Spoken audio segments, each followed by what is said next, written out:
जय श्री कृष्ण। स्वागत है आप सभी का मेरे HS भारद्वाज यूट्यूब चैनल पर। मैं हरिओम शर्मा आज आपको ऋषि पंचमी की कथा सुना रहा हूँ। ऋषि पंचमी की सबसे पहले पूजा विधि जानेंगे, उसके बाद में मैं आपको कथा सुनाऊंगा। ऋषि पंचमी का ये व्रत होता है, ये बहुत ही बड़ा व्रत होता है। इसमें सप्तऋषि और अरुंधति माता की पूजा की जाती है। मिट्टी से इस प्रकार से आपको मिट्टी ले लेनी है और मिट्टी से आपको सप्तऋषि बना करके तैयार कर लेने हैं। एक पाटे पर मैंने कपड़ा बिछाया है यहाँ पर और ऐसे सप्तऋषि बना लिए। यहाँ पर आप केले का पौधा और ये पौधे भी आप रख सकते हैं। केले का पौधा बहुत ही पवित्र पौधा है और ये इसमें भगवान विष्णु का वास है, आप जरूर रखें। ऋषि पंचमी का ये व्रत पूरे भारतवर्ष में रखा जाता है। इसका महत्व भी बहुत ज़्यादा है। सबसे पहले आप इसमें सामान जानेंगे कि सामान क्या चाहिए। कोसा, कलावा, चौकी, एक पटला जिस पर कपड़ा बिछा के आप पूजा करेंगे, गंगाजल, कलश, दीपक, पंचगव्य, पंचामृत, श्वेत वस्त्र, केले के पत्ते ले लें या केले का पौधा रख लें, एक ही बात है। दीप सलाखा, फूल, धूप, कपूर, नैवेद्य, फल, खीरा, केला, नींबू, सुपारी, साथ ही सुहाग की पिटारी, चूड़ी, शीशा, कंघी, सुरमा, मिश्री, पकवान, मिठाई, ये सारा सामान आपको एकत्र कर लेना है। व्रत करने वाला प्रथम दिन एक बार भोजन करे और भाद्रपद शुक्ल पंचमी अर्थात ऋषि पंचमी को मध्याह्न समय दोपहर के समय किसी नदी या तालाब पर लट जीरा की 108 अथवा 7 दांतों ने आयुर्बल से जो है करनी चाहिए। मुख दुर्गंध नाश आए इस प्रकार बोल करके लट जीरा जिसे ओंगा बोलते हैं, ओंगा की 108 दांतन करी जाती है मध्यम काल में यानी दोपहर काल में। उसके बाद में 108 लोटे से स्नान करना चाहिए या नदी पर स्नान करें। उसके बाद सप्तऋषि की जब आप मूर्ति बना लें, पूजा का पूरा सामान वहां पर रख दें, दीपक जला दें, हाथ में पुष्प लेकर के कथा सुनें। भाद्र शुक्ल पंचमी के व्रत को ऋषि पंचमी व्रत कहते हैं। इसको स्त्री पुरुष सभी पापों की निवृत्ति के लिए करते हैं। नियम पूर्वक व्रत तथा पूजन करने से सर्व सुख, आरोग्यता, समृद्धि, यश, धन, धान, पुत्र, वैभव तथा विजय की प्राप्ति होती है। यानी इस व्रत के करने से हर प्रकार की मनोकामना पूरी होती है।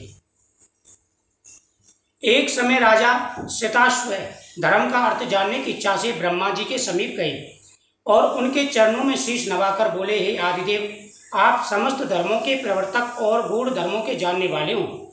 आपके मुख से धर्म चर्चा सुनकर के विशेष महान शांति मिलती है, भगवान के चरण कमलों में प्रीति बढ़ती है। वैसे तो आपने मुझे नाना प्रकार के व्रतों के बारे में बताया है, अब मैं आपके मुखारबिंद से उस श्रेष्ठ व्रत को सुनना चाहता हूँ, सुनने की अभिलाषा रखता हूँ, जिसके करने से प्राणियों के सभी पापों का नाश हो जाता है। कृपा करके वह व्रत मुझे बताइए। राजा के इन वचनों को सुनकर ब्रह्मा जी ने कहा, हे नृपश्रेष्ठ, तुम्हारा प्रश्न बहुत ही उत्तम है। मैं सभी पापों का नाश करने वाला उत्तम व्रत बताता हूँ, जिसे ऋषि पंचमी का व्रत कहते हैं। इस व्रत को ग्रहण करने वाला प्राणी अपने समस्त पापों से सहज ही छुटकारा पा लेता है, उसे नरक में कदापि नहीं जाना पड़ता। एक समय की बात है, विदर्भ देश में उत्तम नामक ब्राह्मण अपनी पतिव्रता पत्नी के साथ निवास किया करता था। उस ब्राह्मण दंपति के एक पुत्र और एक पुत्री थी। उसके पुत्र का नाम सुभूषण तथा वह कुशाग्र और तीक्ष्ण बुद्धि वाला था। उसने अल्पकाल में ही चारों वेदों को पढ़ लिया था। हे राजन, उत्तंक ने अपनी पत्नी के परामर्श से अपनी पुत्री का विवाह एक शूद्र ब्राह्मण के साथ कर दिया। उत्तम ब्राह्मण तो जो था, उसकी एक पुत्री थी जिसका विवाह उसने ब्राह्मण के साथ कर दिया। हे राजन, उत्तंक ने अपनी पुत्री का विवाह एक श्वेत ब्राह्मण कुमार के साथ किया, किंतु भगवान की गति ही कुछ ऐसी होती है, कन्या विवाह के 1 माह के पश्चात ही वैधव्य को प्राप्त हो गया, यानी विधवा हो गई। अतः विधवा होने के पश्चात वह कन्या अपने धर्म का पालन करती हुई अपने पिता के यहाँ रहने लगी, अपने समय को व्यतीत करने लगी। विधवा कन्या के दुख से दुखी होकर उत्तम ने घर बार अपने पुत्र को सौंपकर अपनी स्त्री और कन्या को लेकर गंगा जी के लिए चला गया। यानी जैसे ही उसकी पुत्री जो विधवा हुई, वह अपने पिता उत्तम के पास आ गई। उत्तम ने क्या किया, अपने राज्य सभी जो है कारोबार और अपना घर का सारा कार्य अपने पुत्र को सौंप दिया और पुत्री के साथ पत्नी के साथ में वह जंगल में जा करके भगवान की तपस्या करने लगा। कन्या भी अपने धर्म का पालन करते हुए अपना समय व्यतीत कर रही थी। वह नित्य प्रति मन लगाकर माता पिता की सेवा करती थी। एक दिन समस्त कार्यों से थककर वह एक शिला पर आराम करने के लिए लेट गई। थकान के कारण उसको अपने शरीर की सुध न रही। भगवान की गति से अर्धरात्रि के समय यकायक उसके शरीर में कीड़े पड़ गए और एक बार वह आराम कर रही थी, अचानक उस कन्या के शरीर में कीड़े पड़ गए। कीड़े उत्पन्न हो गए। शिष्यों ने जब उस कन्या के शरीर पर कीड़ों को देखा, उन्होंने जाकर अपनी गुरु पत्नी को बताया। कन्या के शरीर में कीड़े पड़ जाने की बात सुनकर ब्राह्मणी कातर स्वर से विलाप करती हुई उसी शिला के पास पहुंची जहां उसकी कन्या बेसुध पड़ी थी। उसके शरीर पर कीड़ों को देखकर वह बहुत दुखी हुई और विलाप करते करते वह ब्राह्मण चेत हो गई। जब उसे होश आया तो वह अपनी कन्या का सिर गोदी में रखकर के रोने लगी।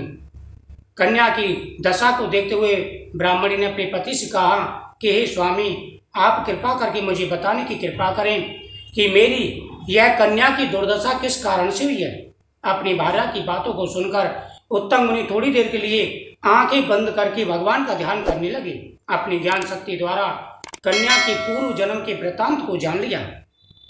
तब वे अपने नेत्रों को खोलकर बोले, हे प्रिय, यह कन्या अपने पहले जन्म में ब्राह्मणी थी। उस समय इसने रजस्वला होते हुए भी घर के किचन के सभी बर्तनों को स्पर्श कर लिया था। उस पाप के कारण इसके शरीर में कीड़े पड़े। इसने शुद्ध होने के बाद अपनी सखियों के साथ ऋषि पंचमी की व्रत को देखकर भी अनादर किया, जिस कारण इसके शरीर में कीड़े पड़ गए। इसको उत्तम काल ब्राह्मण कुल में जन्म मिला। ये तो ऋषि पंचमी व्रत देखने का पुण्य था, लेकिन इसने व्रत नहीं किया देखते हुए भी इस कारण इसके शरीर में कीड़े पड़े। जिस व्रत के दर्शन मात्र से आपके समान मान तेजस में उत्तम कुल में इसको जन्म प्राप्त हुआ, जिसका तिरस्कार करने से शरीर के कीड़े पड़ गए, उस महान व्रत को मैं जानना चाहती हूँ। इस प्रकार उत्तम प्रसन्न होकर के बोले, हे सुशीले, तुमने बहुत ही अच्छा प्रश्न पूछा है। यानी उत्तम की जो पत्नी थी उसने कहा कि हे स्वामी, ऐसा कौन सा व्रत है जिसके दर्शन मात्र से ही उत्तम कुल में जन्म मिला इसको और इसका तिरस्कार करने से इसके शरीर में कीड़े पड़ गए, उस व्रत के बारे में मुझे बताइए। हे देवी, यह व्रत मैंने जो तुम्हें बताया है इसे ऋषि पंचमी का व्रत कहते हैं। यह व्रत बहुत ही पुण्यकारक है। इस व्रत को करने से सभी पापों की निवृत्ति हो जाती है। जो स्त्री पुरुष नियम पूर्वक इस व्रतों के पालन करते हैं, नियमों का पालन करते हैं, उनकी प्रत्येक मनोकामना पूरी हो जाती है। इस प्रकार से सप्त ऋषियों की पूजा करते हुए यह व्रत अवश्य करना चाहिए। इस प्रकार ब्राह्मणी ने भी यह व्रत किया और उनके भी समस्त मनोकामनाएं पूरी हुई। वीडियो को शेयर करें, चैनल को सब्सक्राइब करें, कमेंट में ओम नमः शिवाय जरूर लिखें।